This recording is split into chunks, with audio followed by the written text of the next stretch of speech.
Okay, good morning, everyone. Well, good morning from California. It's so fun to log on this weekend with you. We are tackling letters and words. So, if you've been following along, we have been going along back to basics, just waking up those muscles, building our consistency and our memory. Let me mute myself up here on my laptop. Okay, so hope you have something to write with, and you can grab even just a pencil if you're just trying to get into the motions, but I'm using some small brush pens here, and we will be doing, here's a sneak peek at my messy lesson plan. So letters and words, we're going to go over some things to keep in mind, and basically this is what our training session is going to look like. So just how do we take two letters like this B and R and know how to connect them so that we can still read the word and it's not confusing, okay? And so just different things. And if you would like, at the end, we're going to do some different styles of letters and words too, because I know as much as I drill the basics into you, the fun sometimes begins when you start putting your own twist and your own style to that, right? All right, so give me a thumbs up if you are tracking with me, if you can hear and see me. If you're watching this on the replay, thank you. I just want to give a quick shout out to, is it Kay Lizana from Gardena? Ali, is that Renee's here? Barbara, and I think that's Isella, right? Okay, cool. We have a good group this morning. And let me just share with you my messy notes because honestly, nothing's perfect over here. So I wanted to go over really quickly these 3 things to keep in mind. Okay, so first of all, remember, calligraphy is not cursive. So what I mean by that is whereas we can write cursive really quickly, so Cursive. I didn't even lift my pen once. I just had to dot my I. With calligraphy, whether you're using a pointed pen, a dip pen, or a brush pen, or a watercolor paintbrush, you have to really do each stroke at a time, okay?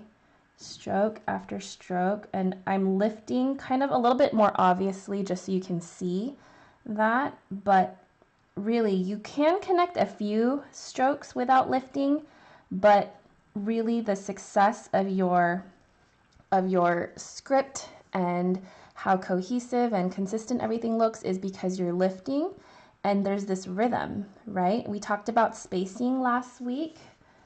Just a little bit of a reminder. We talked about how you still want that rhythm, even if depending on the words you're writing. Okay, so that's just something to keep in mind. And then the 3 things that you've heard this before: go slow, okay, and that comes from remembering it's not cursive, it's calligraphy. We're going stroke by stroke, which is number 2, stroke by stroke. Okay, we're going to talk about something, stroke integrity, which is a fancy word for saying give each stroke the moment to shine. Don't rush through them, okay? If you're doing, let me use a different color so you can see.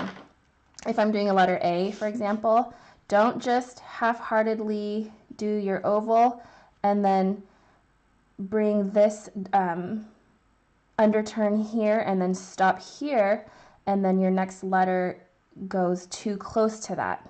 Because what's happening is you're not finishing this underturn. You're not giving it its whole space to be, okay? So that's just something to keep in mind. You want to do each stroke, and then when in doubt, break it down, okay? Okay, so I have, I'm going to just do these 2 quick demos here. So if you are doing this with me, make sure you are practicing this on your own page. And then if you have any questions or concerns, leave them in the comments so that I can address them. I did throw out a question yesterday in our Facebook group, and I got some requests, so that's pretty cool. We'll go over those in a bit. Okay, so for this letter B to the letter R connection, okay, so you know these individual letters are already consisting of individual strokes, right? But how do we connect them together? Okay, how do we get from here to here? So something to keep in mind, I'm going to redraw these strokes, but I'm going to highlight something. So after that comma dot, this is ideally what we would do, right? We would bring that out back to the header line, and then you would have your entrance stroke, and we would go, I like to go above the waistline and then add some thickness there, taper off, and then create your underturn, okay? Do you see what I'm doing? I'm taking the ending of this letter B and then the beginning of this letter R, and I'm gonna combine them, okay? Because this is what happens if I don't do that. I've seen some connections like this, okay? And look what happens if I'm writing the word brush. Where did the B go, right? You can't use this exit stroke as your letter R. And then another thing I've seen is the letter B and then trying to, from this comma dot going too low, because sometimes students have a tendency to feel like, okay, if I'm finishing the letter B, but then I'm creating the letter R, then I need to start from down below. But no, right? We can't even read this. We lost the B and even though we can see the R, it's not a smooth connection. So coming back up here, take the ending of this comma dot, and that becomes this area right here. See that? Okay. I mean, it seems easy, but I know sometimes when you're starting out and you're getting used to these letters, it's not that simple, because then you kind of get stuck in your ways when you're trying to create one letter and then you are used to creating your R from this bottom area, from the baseline. But we're going to finish with the comma dot, and then when we come out here, that is our entry into the R. Then here's where I'll put a little bit of thickness, thick stroke there, okay? Now, I think I've been looking at this word a little bit too long. It doesn't look right. So another variation, now this, what you can also do if you're not loving this letter B, because I know some of you prefer a more modern look. I love it too. So I would make my B kind of like a print B out here. And then I'm going to bring this exit stroke up, because that's kind of like this again. I'm doing that entry into the R, but I'm not starting from the bottom. Does that make sense? Okay. So I hope you're doing that example too. Let's do another one. Does that make sense? Is that, are you guys liking this breakdown of connecting letters, what to do in tricky situations, right? And maybe you've seen it before, but sometimes after some practice, then it kind of sticks a little bit better. Okay, I'm going to do a long, well, it's not really a long word, but I picked this word because I was trying to find letters with, let's brighten this up a little bit, that connect from connecting to a round stroke, okay, like the letter A here and the letter E. So what to do there? So let's see, let's break this down. So we're connecting the letter T. So this is the whole T, right? We go from the baseline and then we finish with a little bit longer of an underturn, but we finish up here. Okay, imagine this is our X height. See that? Okay. Awesome. Good morning. Is it Tani? T for Tani? That's so cute. Hi, Allie. All right, so we're connecting the T and the letter A. Okay. So what's going to happen here is, let's break it down. So your T is really like, this is the ending, right? And then your letter A has an entry stroke and then an oval. And do you remember we have to, this entry stroke does not match this one. It stops halfway, right about here. Because if we continued that entry stroke to the waistline, then when we do our oval, I mean, that's a little bit of an exaggeration, but we just wouldn't be able to connect to it, or we're forced to cover it like this. I've done that plenty of times, but you know that what ends up happening is that entry stroke is really on the outside of that stroke, okay? So we want to try to avoid that by starting that entry halfway up. Okay, so let's put that together. Okay, so I have my underturn for my T here. Then I'm going to stop halfway. This is, instead of finishing this entry, this exit stroke, I'm going to stop halfway because I'm preparing for that oval. And then I'm going to create my oval. Okay? All right, let's do the same thing with the T.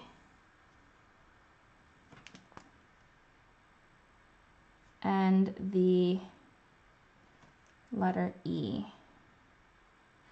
And I believe, yes, Karen wanted letter E, so I don't know if she's watching right now. Maybe she'll catch the replay, but let's kind of break down this letter E a little bit. So we have our entry stroke, and then I like to start a little bit to the right because I'm preparing to put that thick downstroke in between. Let me bring you even closer.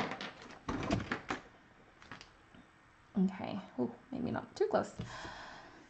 So then from here, I'm going to have a light stroke, but after I curve around, I'm going to press down in between that first entry stroke and where I started the E. Okay? I hope that's not blurry. Let me refocus it. And then another way to do the E is an entry stroke, and then start up top and go ahead and make almost like you're creating a letter C, and then come back down with a light stroke, and you can add a little bit of pressure if you want, but you have to taper back into a light stroke. So if you notice, the thickness of this stroke is ever so slightly thicker than a hairline, but you don't want it to overpower this thick stroke. Okay? All right, so let's put that together. So we have our T, and then our exit stroke stops halfway because we're getting ready for the letter E. Then we place it in the middle and bring out with our exit stroke. Oh, you know what? Sorry. It was supposed to be the letter L from the tail, but you get it, right? If this was our L, that would still be the same. The idea is we're focusing on this area. Let's do letter L. And then I'm going to stop here, and then let's do the second variation of the E, like a letter C, and then bring it back in. Cool. All right, so those are my two examples of connecting strokes. I have a couple more requests from the Facebook group. So that was the letter E, and then Karen wanted to see the uppercase letter E also. Okay, so we haven't focused that much on capitals. I know. You guys know how much capitals are not my favorite, but I've been practicing. I did, if you follow me on Instagram, I recently did the caps. I wrote the names of all of the kiddos in my kids' classroom. Because for graduation, they asked if I could write out everyone's name. That was interesting. And the old me would have wanted to do all of it in lowercase, but I cranked through it and I did uppercase. Okay, so I drew these two ovals here just to kind of prepare us for the letter E, and this is a copper plate style letter E. Okay, so imagining our slant line here, and if you were to put a smaller oval and you want this to skewer it, right, to cut it in half, and then a larger oval here. I try to aim for the smaller oval to be a little bit above the header line, the waistline. Do you see that? Like it's not exactly even ovals like this. You do want the top one to be a little bit smaller and the bottom one to be a little bit bigger. Okay, so don't do this. You want to do something like this. Okay, so what's going to happen is you're going to use that as your guide. So you can either start up top at the very top ascending line, and you're going to put a little bit of pressure. You're going to loop around, and then you're going to follow the other oval, and then just come up. And that is like your basic level letter E. So it's kind of hard to read. So let's do that. Oh, thank you, Asala. You saw the names. Yeah, it was a little stressful, but I was trying to stay focused and just crank it out. Okay, so this would be a basic letter E. We could dress it up a little bit. You can finish inward here. You can come back out with a little bit of pressure. Okay, I'll be honest, I don't love the letter E. It's kind of weird. And both of my parents start with a letter E. It's so funny. Another way, I'll add just a slight loop here. And that just kind of gives me, uh-oh, I kind of lost my, ooh, let's do that again. Kind of lost my waistline there. Okay. And then another fun way to flourish, I think I've seen Young Hae do this, where she does the letter E first.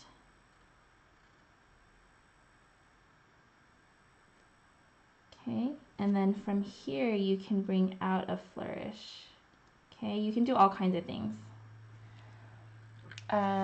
Let's do a couple more variations.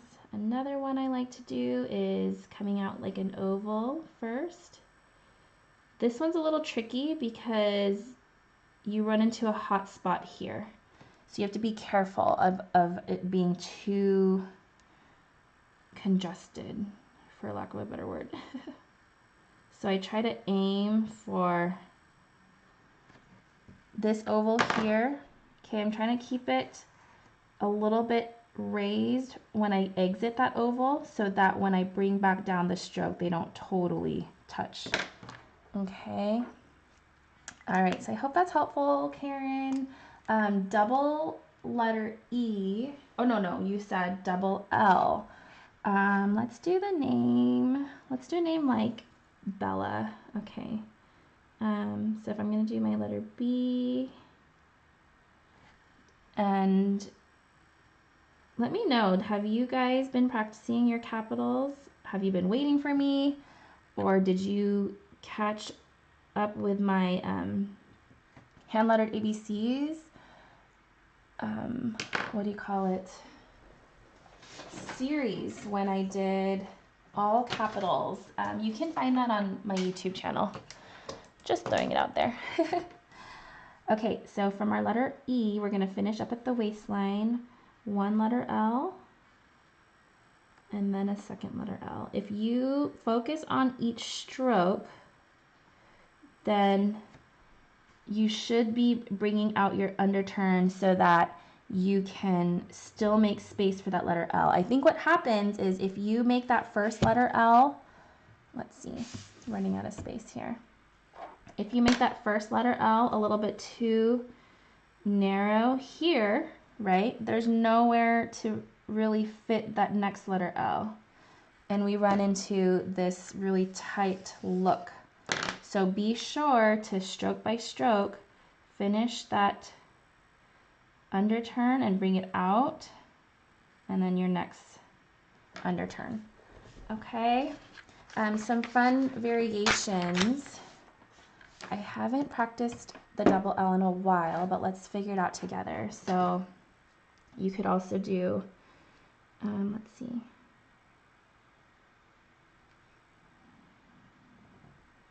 Bella. You can, let's see. Oh, you know, it would be nice if I had more counter space above these letters here. Because what I wanted to do was bring out this stroke here. But I just think that that's just a little bit too much already. I'm trying to think of a word like, yeah, okay.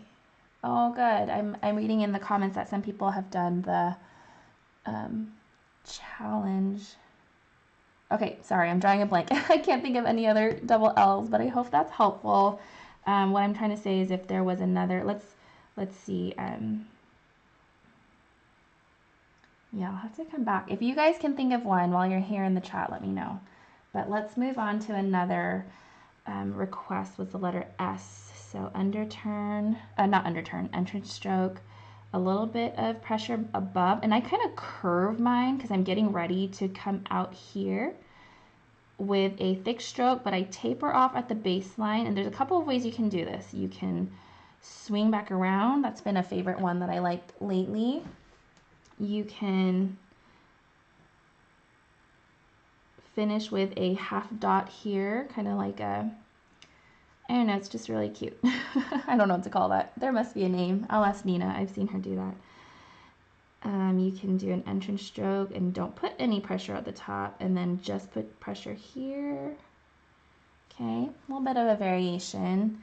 You can, I used to do this, but I don't love it so much. It's just more of a modern version, literally just making like a letter S. But just being conscious of putting that downstroke here and making sure you get back to a thin stroke when you exit that letter. Okay. Okay, whoever, what's your name? Sinkyl. Having a hard time with capital L.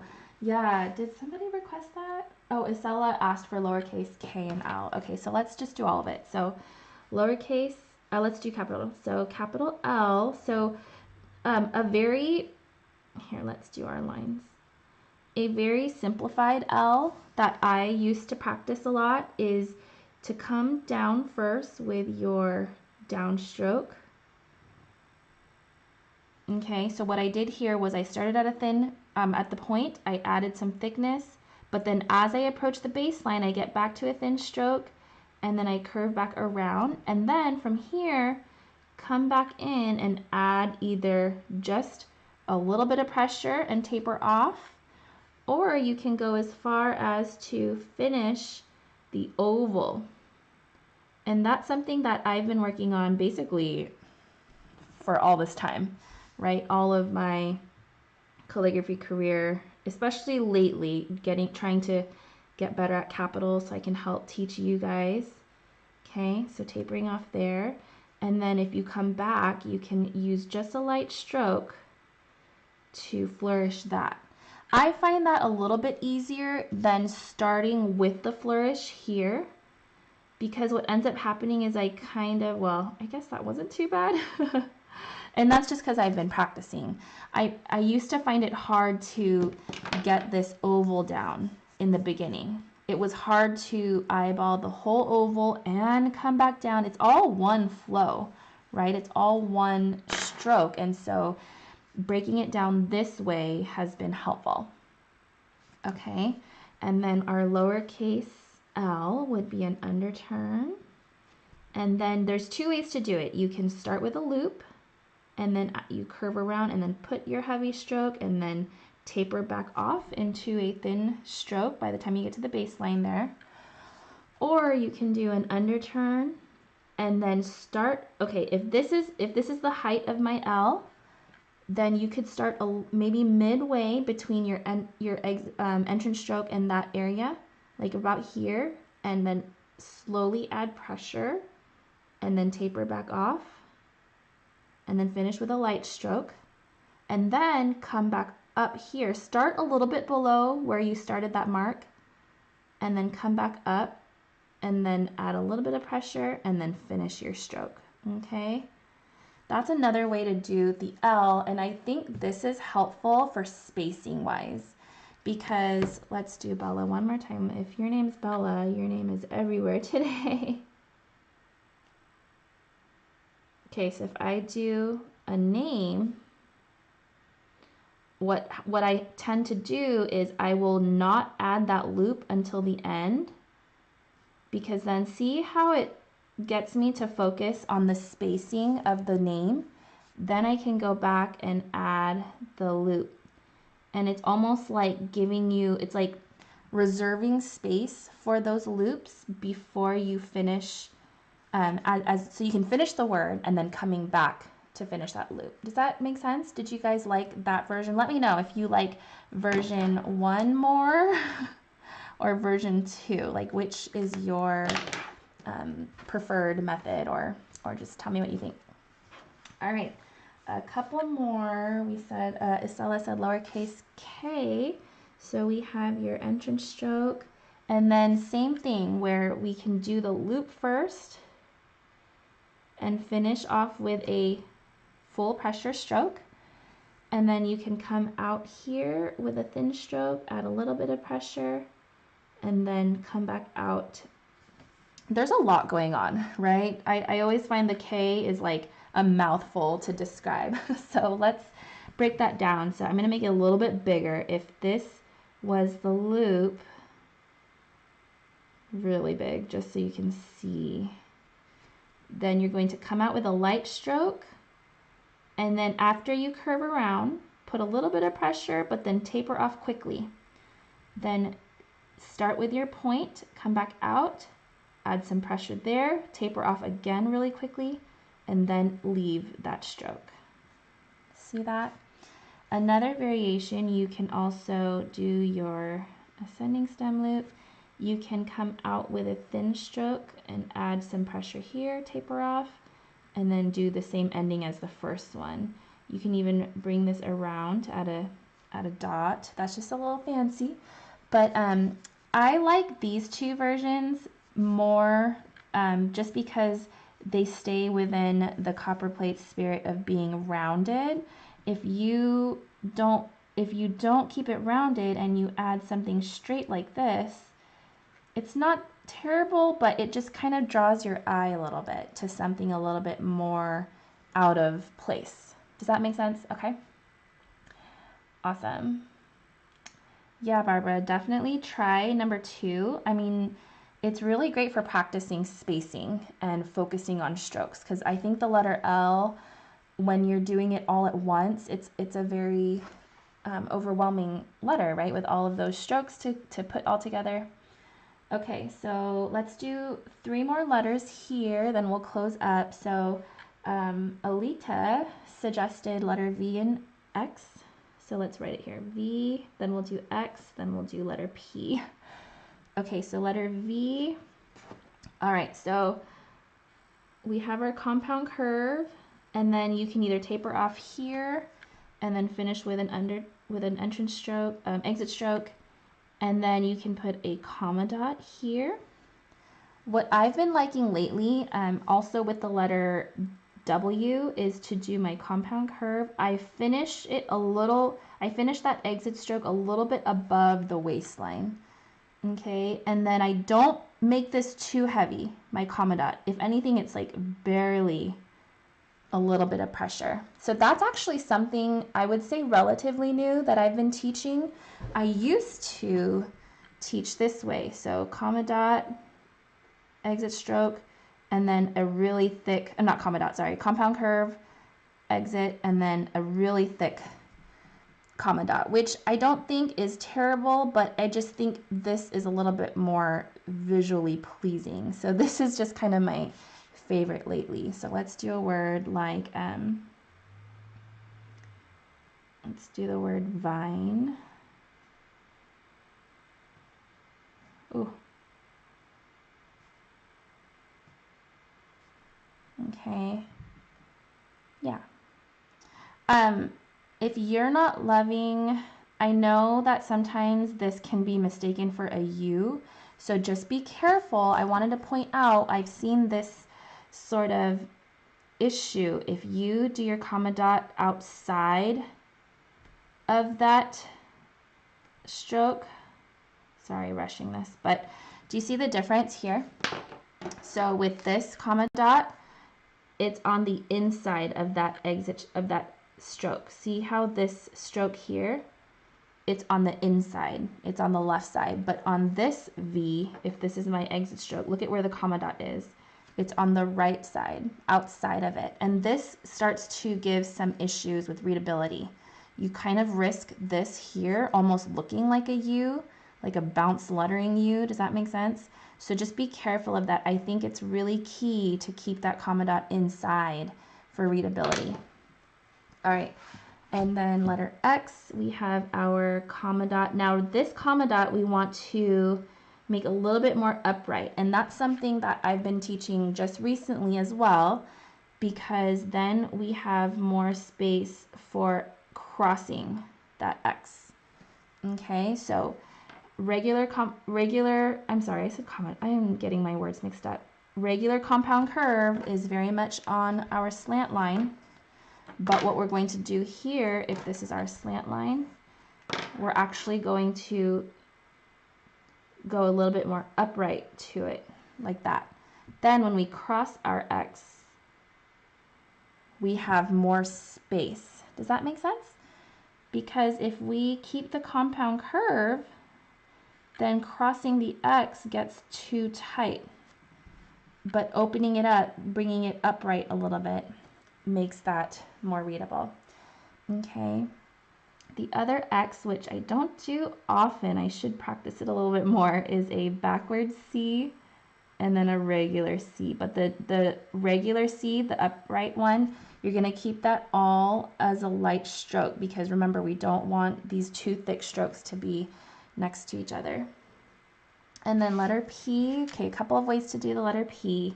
So entrance stroke, here is your, I'm just going to call it probably your least favorite. Okay, where we have an entrance stroke, a full pressure stroke, and then your compound curve. So you're probably like, what is that? It's actually something that I've warmed up to over the years. I just like it a little bit more. Do I do it? No, I don't honestly do that version very often or at all.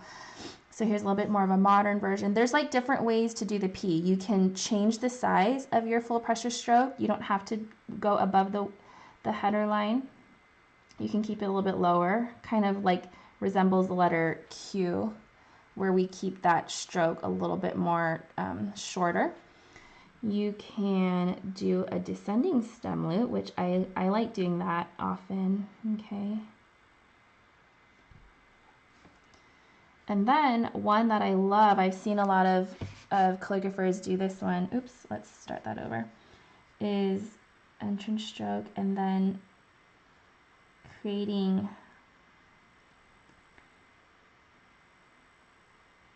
this whole stroke here. So we have this downstroke.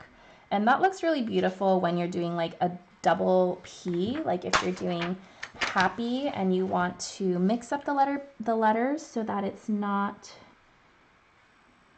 let's do an H. Yeah, you guys, we really got to go over the capitals again. So one variation that I love is doing one P like this, and then your next P like this. You can even bring it around if you want. And then your letter Y. Oops, kind of missed that one there. You could also do,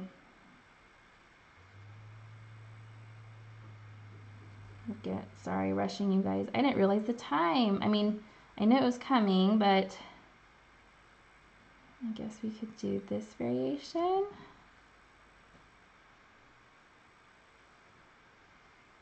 Okay, that would be fun, right? We could do like one word a week and just do all kinds of variations with that. I'm like, my light bulbs are turning. What do you guys think? Do you guys like that kind of progression of different? Actually, what I should have started off with is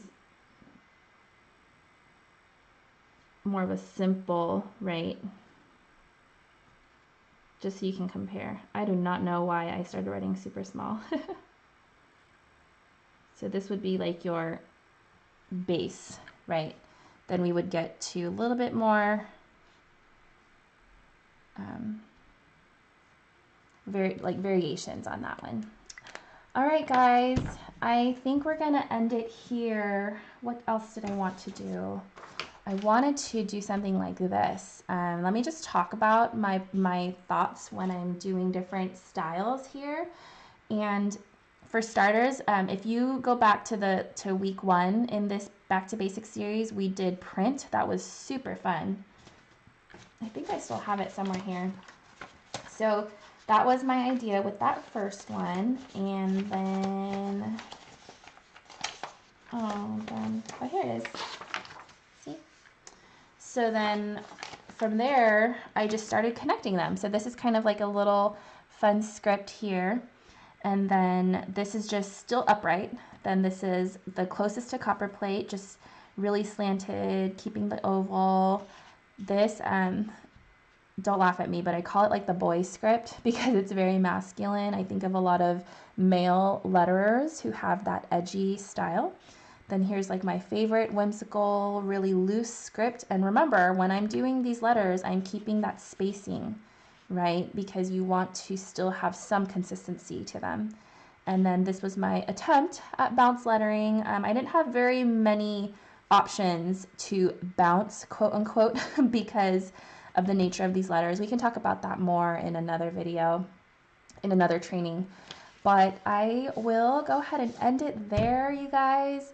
We have one more week in the Back to Basics training. I'm going to leave next week open for your questions and anything you still want to go over.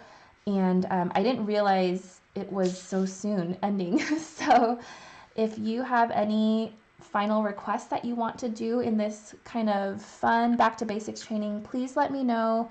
Send me a note, tag me in the Facebook group or on Instagram. Send me a direct message. Let me know that you're one of my students and you have a great idea. Otherwise, I do want to give you one announcement. I don't have everything finalized yet, but as most of you know, I have this online course, and that's why you're here mostly, either my online course or my workshop. I'm going to be closing it for enrollment, not closing it permanently, but closing it for enrollment on June 30th. It's a little bit of a while from now, but what that means is I'm just going to put close here. I'm closing the course.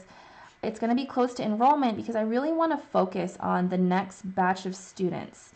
And what I'm telling you this because, number one, I'd love if you'd share the course with a friend, but I'm inviting you guys to also be part of that batch, kind of like alumni, or you can be like a fresh student taking it again, and that we're going to go through that live course walkthrough. Now, if you are kind of beyond the basics and this is already just you've had enough, you're pretty confident, that's great. This is more for the person who just wants to walk through the whole course again, A to Z, start to finish. I'm definitely going to go over capitals at the end and more like this, more variations and practical uses of calligraphy. And that's going to start mid-July. I'm not really sure of the dates yet, but the point is I'm closing the course so I can prepare for the live course walkthrough, I should have said. Okay, so just a heads up so you're aware. You'll probably see me sharing it on Instagram just to promote it, get a few students in if they want to take me up on this live course walkthrough. And please keep an eye out for my emails. I will be asking you for feedback because it's been 2 years since I've had the course, and it's been a little bit over 3 or 4 years since my workshop. So I just want to see where you're at with things. I'll be sending out a little survey on just what are those next steps for you and how can I either use the course to help you or come up with other things that can help you. I just want you to be practicing and moving along. So thumbs up if that sounds good, or let me know if you're on board with that, if you're looking forward to it. And if not, I am totally happy just to know that I've helped you in some way and that you're just moving on, which is great too. And I will catch you guys later. Thanks for tuning in. Have a great weekend. Have a, yeah, just a good week. I'll see you guys later. Bye.